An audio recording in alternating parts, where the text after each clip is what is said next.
Passando 1% do nosso tempo com Deus hoje, nós vamos perceber como o orgulho, apesar de inflar o nosso ego, pode destruir a nossa vida. Êxodo capítulo 9. O Senhor disse a Moisés: Apresente-se a Faraó e diga-lhe: Assim diz o Senhor, o Deus dos Hebreus: Deixe o meu povo ir para que me adore, porque se você se recusar a deixá-los ir, e ainda por força quiser detê-los, eis que a mão do Senhor trará uma terrível peste sobre o seu rebanho, que está no campo, sobre os cavalos, sobre os jumentos, sobre os camelos, sobre o gado e sobre as ovelhas. E o Senhor fará distinção entre os rebanhos de Israel e o rebanho do Egito, para que nada morra de tudo que pertence aos filhos de Israel. O Senhor designou certo tempo, dizendo: Amanhã o Senhor fará isso na terra. E o Senhor o fez no dia seguinte, e todo o rebanho dos egípcios morreu. Porém, o rebanho dos israelitas não morreu, um único animal. Faraó mandou verificar, e eis que o rebanho de Israel não havia morrido, nenhum sequer. Mas o coração de Faraó se endureceu, e ele não deixou o povo ir. Então o Senhor disse a Moisés e a Arão: Peguem mãos cheias de cinza de um forno, e que Moisés atire essa cinza para o ar diante de Faraó. Ela se transformará em pó fino sobre toda a terra do Egito, e em tumores que se arrebentem em úlceras nas pessoas e nos animais por toda a terra do Egito. Eles pegaram cinza de um forno e se apresentaram a Faraó. Moisés atirou a cinza para o ar, e ela se transformou em tumores que se arrebentavam e úlceras nas pessoas e nos animais. Os magos não puderam permanecer diante de Moisés por causa dos tumores, porque havia tumores nos magos e em todos os egípcios. Porém, o Senhor endureceu o coração de Faraó, e este não os ouviu, como o Senhor tinha dito a Moisés. O Senhor disse a Moisés: Levante-se de manhã cedo, apresente-se a Faraó e diga-lhe: Assim diz o Senhor, o Deus dos Hebreus: Deixe o meu povo ir para que me adore, pois dessa vez enviarei todas as minhas pragas sobre o seu coração, sobre os seus oficiais e sobre o seu povo, para que você saiba que em toda a terra não há ninguém que seja semelhante a mim. Pois eu já não poderia ter estendido a mão para ferir você e o seu povo com peste, e você teria sido cortado da terra. Mas em verdade, foi para isso que eu o mantive, para mostrar a você o meu poder e para que o meu nome seja anunciado em toda a terra. Você ainda vai se levantar contra o meu povo para não deixá-lo ir? Eis que amanhã, por este tempo, farei cair uma forte chuva de pedras, como nunca houve no Egito, desde o dia que foi fundado até hoje. Agora, pois, mande recolher o seu gado e tudo que você tem no campo, todas as pessoas e os animais que estiverem no campo, e não forem levados para casa, morrerão ao cair sobre eles a chuva de pedras. Aqueles oficiais de Faraó que temiam a palavra do Senhor fizeram com que os seus servos e o seu gado fugissem para as casas. Aqueles, porém, que não se importavam com a palavra do Senhor, deixaram que os seus servos e o seu gado ficassem no campo. Então o Senhor disse a Moisés: Estenda a mão para o céu, e cairá chuva de pedras em toda a terra do Egito, sobre as pessoas, sobre os animais e sobre toda a planta do campo na terra do Egito. E Moisés estendeu o seu bordão para o céu, e o Senhor deu trovões e chuvas de pedras, e fogo desceu sobre a terra. E o Senhor fez cair chuva de pedras sobre a terra do Egito, de maneira que havia chuva de pedras e fogo misturado com a chuva de pedras, tão grave como nunca houve em toda a terra do Egito, desde que veio a ser uma nação. Por toda a terra do Egito, a chuva de pedras destruiu tudo o que havia no campo, tanto pessoas como animais. A chuva de pedras destruiu também todas as plantas do campo e quebrou todas as árvores do campo. Somente na terra de Gósen onde estavam os filhos de Israel, não houve chuva de pedras. Então Faraó mandou chamar Moisés e Arão e disse: Desta vez pequei. O Senhor é justo, porém eu e o meu povo somos ímpios. Ore ao Senhor, pois já bastam esses grandes trovões e as chuvas de pedra. Eu os deixarei ir, e vocês não ficarão mais aqui. Moisés respondeu: Quando eu sair da cidade, estenderei as mãos ao Senhor. Os trovões cessarão, e já não haverá chuvas de pedras, para que o Senhor saiba que a terra é do Senhor. Mas, quanto a você e aos seus oficiais, eu sei que ainda não temem ao Senhor Deus. O linho e a cevada foram destruídos, pois a cevada já estava na espiga e o linho estava em flor. Porém, o trigo e o centeio não sofreram dano, porque ainda não haviam nascido. Moisés saiu da presença de Faraó e da cidade e estendeu as mãos ao Senhor. Cessaram os trovões e as chuvas de pedras, e não caiu mais chuva sobre a terra. Quando o Faraó viu que cessaram as chuvas, as pedras e os trovões, tornou a pecar e endureceu o coração, ele e os seus oficiais. E assim Faraó, de coração endurecido, não deixou ir os filhos de Israel, como o Senhor tinha dito a Moisés. Eu quero dar uma paradinha rápida aqui entre o 9 e o 10, só para dizer o seguinte. Nós estamos aqui na 9ª praga, vamos para na 7ª praga, vamos para a 8ª praga já já. 7 coisas acontecendo terríveis naquele povo que alcançavam todas as pessoas. Mesmo assim, o coração de Faraó não amolecia. Mas o que eu quero chamar a atenção, por enquanto, é sobre este lugar seguro, sobre Gósen, sobre a verdade de que sempre existe um lugar seguro em meio ao caos. Sempre existe um lugar onde,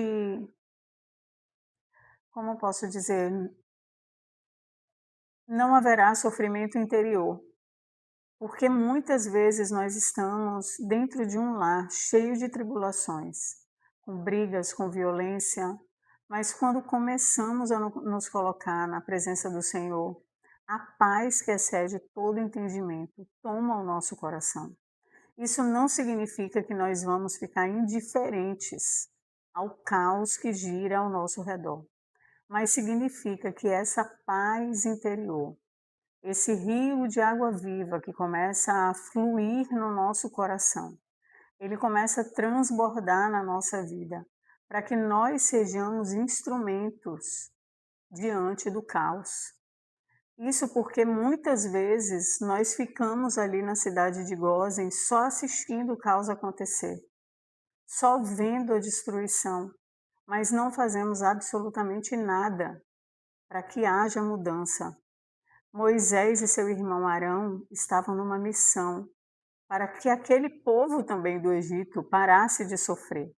A cada praga eles tinham uma oportunidade de voltar atrás. Mesmo assim, com tantos sinais que vêm dos céus, com tantos avisos sobre o que poderia acontecer ou o que iria acontecer, mesmo assim, muitos não davam ouvidos. Muitos não tomavam nenhuma precaução e acabavam de novo sofrendo as consequências do seu estilo de vida, do seu pecado, das suas escolhas.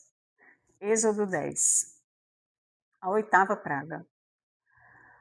O Senhor disse a Moisés: Vá falar com Faraó, porque ele endureceu o coração e o coração dos seus oficiais, para que eu faça estes meus sinais no meio deles, e para que você possa contar aos seus filhos e filhas, e aos filhos dos seus filhos, como zombei dos egípcios, e quantos sinais fiz no meio deles, e para que vocês saibam que eu sou o Senhor.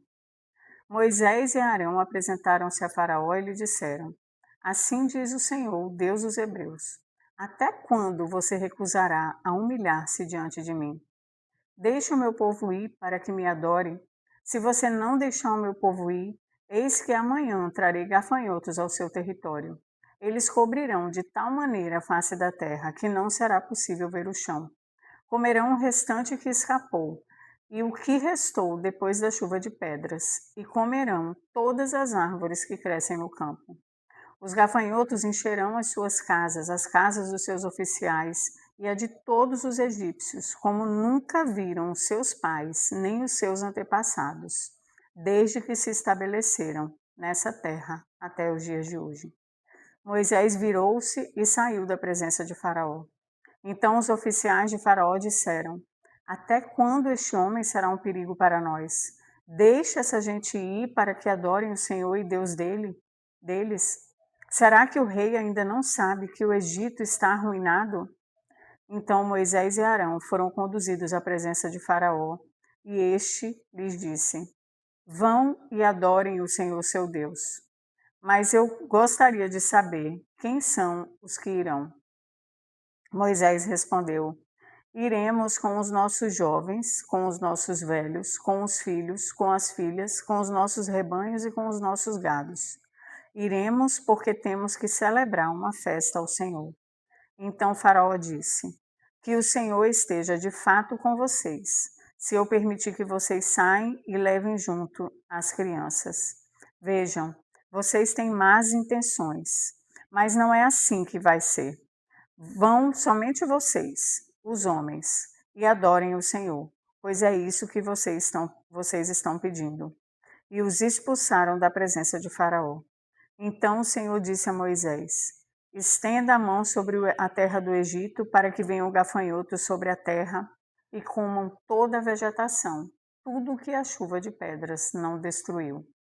Moisés estendeu o seu bordão sobre a terra do Egito, e o Senhor trouxe sobre a terra um vento leste todo aquele dia e toda aquela noite. Quando amanheceu, o vento leste tinha trazido os gafanhotos, e os gafanhotos se espalhavam por toda a terra do Egito e pousaram sobre o seu território. Eram muitos e numerosos.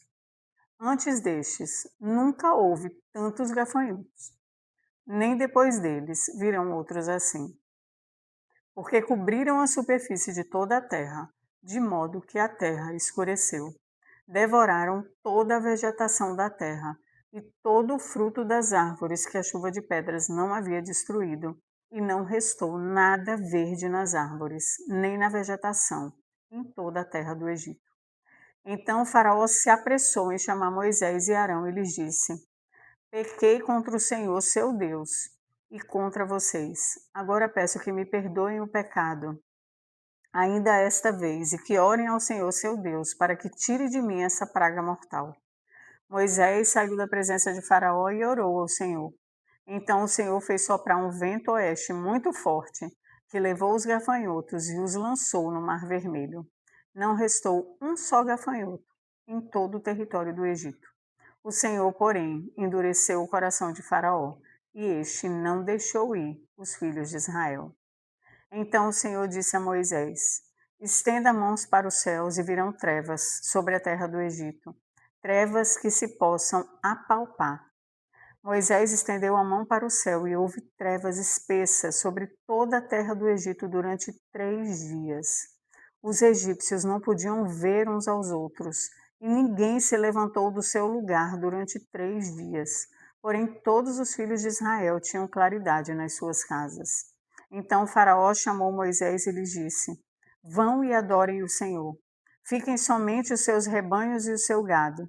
As crianças podem ir com vocês. Moisés respondeu: Então você teria de nos providenciar os animais para os sacrifícios e holocaustos que queremos oferecer ao Senhor nosso Deus. Por isso, os nossos rebanhos irão conosco. Nenhum casco de animal ficará para trás, porque temos de escolher alguns para oferecer sacrifício ao Senhor. Enquanto não chegarmos lá, não saberemos com que animais teremos que adorar ao Senhor. O Senhor, porém, endureceu o coração de Faraó, e este não quis deixá-los ir.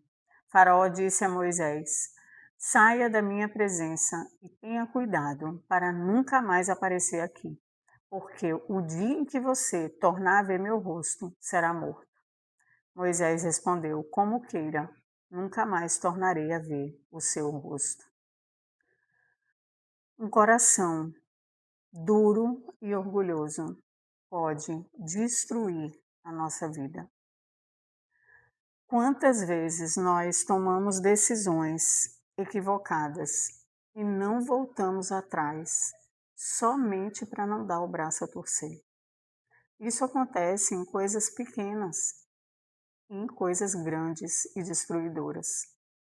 Eu lembro de uma pessoa que me contou uma história sobre um motorista de Uber que estava compartilhando com o passageiro que tinha se separado da esposa. E a pergunta foi por quê? O que foi que aconteceu? E ele disse: num dia de fúria, nós decidimos nos separar. Eu saí de casa e nunca mais voltei. Num dia de fúria, tudo foi destruído. E por que você não voltou? Porque eu dei a minha palavra que nunca mais iria voltar e não voltei. Como o orgulho pode destruir os planos que Deus tem para nós. E nós abrimos mão daquilo que Deus nos promete só para não voltar atrás numa palavra maldita que nós mesmos dissemos, sem nenhuma autorização de Deus, sem que seja a vontade de Deus, sem que esteja alinhado com os planos de Deus. Deus quer nos ensinar que quando erramos, precisamos voltar atrás. Precisamos desfazer aquilo que fizemos com as nossas próprias mãos. Mas o que nós fazemos normalmente é ficar pedindo para Deus corrigir aquilo que erramos. Senhor, dá um jeito nessa situação. Ele vai nos ensinar a romper essa barreira do orgulho, para que a gente não sofra como o Faraó sofreu. Porque a desobediência de um homem gerou destruição numa nação inteira. A nossa desobediência também pode causar um prejuízo tão grande quanto, começando pela nossa própria casa, se estendendo pelos lugares em que frequentamos e, quem sabe, afetando todos ao nosso redor. Que depois dessas pragas a gente possa aprender que Deus está conosco para voltarmos atrás e recomeçarmos. Amém?